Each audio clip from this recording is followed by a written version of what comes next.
Nos métiers sont assez compliqués, surtout au niveau de la pénibilité physique et mentale.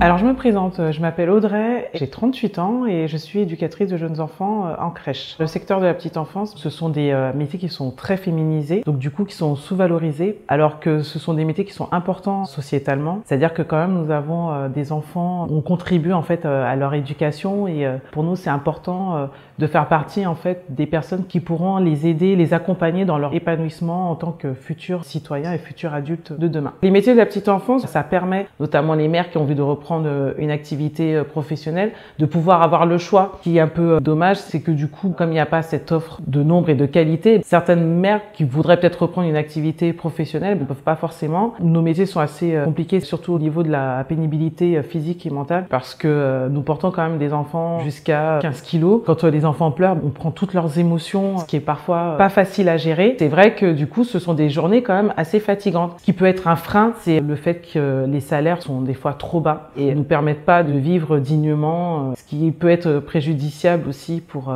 nos vies personnelles. Nos demandes dans le secteur de la petite enfance, c'est vraiment que nous soyons mieux valorisés niveau salarial, que nos conditions de travail soient améliorées, c'est-à-dire qu'il y ait quand même un peu plus de professionnels formés et puis des effectifs d'enfants plus réduits. Parce que franchement, c'est compliqué quand des fois on se retrouve à 4 professionnels pour 20 petits-enfants. C'est difficile pour nous de se dire qu'on ne peut pas les accompagner comme on le voudrait. 3 siècles, je trouve que c'est trop long, enfin c'est limite horrible, parce que je veux vraiment que les choses changent, que collectivement tout le monde puisse prendre à bras le corps cette question d'inégalité entre hommes et femmes. Il faut vraiment que ça soit un combat collectif, que vraiment la femme puisse vraiment choisir ce qu'elle a envie de faire dans sa vie.